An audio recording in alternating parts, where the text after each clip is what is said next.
Welcome to the 700 Club. 3 Americans imprisoned by North Korea are now home. President Trump welcomed the plane at Andrews Air Force Base early this morning. One of the men said being home is like a dream. The president said their release is a good sign for the upcoming summit with North Korea's Kim Jong-un. CBN's national security correspondent Eric Rosales was there and brings us this report. Anticipation and excitement here at Andrews Air Force Base as the 3 American detainees who were held in a North Korean prison are back home. They're about to disembark a medical plane here at the base, free men. President Trump and the First Lady greeted Kim Dong-chul, Kim Hak-sung, and Tony Kim on the plane. The 3 then walked down the stairs on their own and stood by the president as he spoke to reporters. We very much appreciate that he allowed them to go before the meeting. It was sort of understood that we'd be able to get these 3 terrific people during the meeting and bring them home after the meeting. And he was nice in letting him go before the meeting.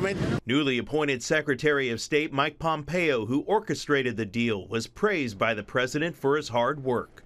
With the help of an interpreter, the men said they are grateful to God, President Trump, Secretary Pompeo, and the people of the U.S. for their prayers. It's a great honor, but the true honor is going to be if we have a victory in getting rid of nuclear weapons. The president said a date and location has now been set for his historic summit with North Korean leader Kim Jong-un. Sources tell CBN News it will likely happen in the next few weeks in Singapore. The president did take time to remember Otto Warmbier, the American college student who was imprisoned and tortured by North Korea and died shortly after his release. His parents have become friends of ours.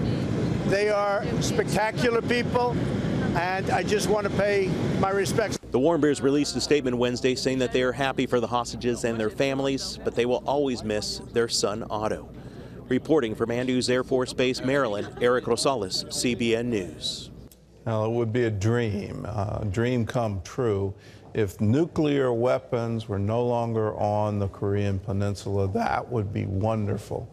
So pray for this upcoming summit. It's going to be in Singapore, and let's pray that that dream becomes reality.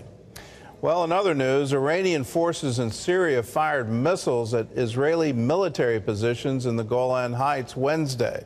Well, overnight, Israel struck back. CBN Middle East Bureau Chief Chris Mitchell has that story. The Iranian Quds Force based in Syria launched 20 rockets at Israel's Golan Heights. 20 rockets were fired. 4 of them were on a trajectory to hit IDF positions. They were intercepted by the Iron Dome system, and the rest fell short inside Syrian territory. In response, the IDF said Israeli fighter jets carried out dozens of airstrikes against Iranian military targets inside Syria.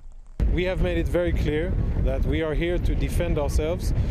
Those who started this round of violence were the Iranians who attacked Israel. We responded accordingly. Iranian expert Ronen Bergman says Israel's intelligence services have one main concern. They would tell you without hesitation, our main concern is the Iranian deployment in Syria. This is what we are concerned of, because Iran is trying to build for itself and for Hezbollah a second front. After the attack, schools were open and life returned to normal on Israel's Golan Heights. Despite the timing of the attack, analysts say it's a separate issue from President Trump pulling out of the Iranian nuclear deal. And Israel will do what it needs to do to prevent Iran from taking root inside Syria. Chris Mitchell, CBN News, Jerusalem.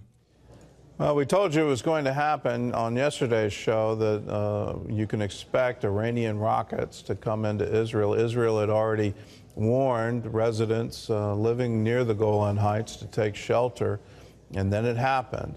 The proxy war is no longer a proxy. The proxies of Hezbollah, Hamas, no longer a proxy now. This is direct confrontation between Iranian forces in Syria and Israel. This is of great concern, but it's absolutely tied to the withdrawal of the U.S. from the nuclear deal with Iran. And Iran's goal seems clear. They want to wipe Israel off the map. They've said it now for decades. It might be time for us to really believe them. They want to establish a land bridge from Tehran to Jerusalem. They're almost there, and we need to wake up to this is what they're trying to do.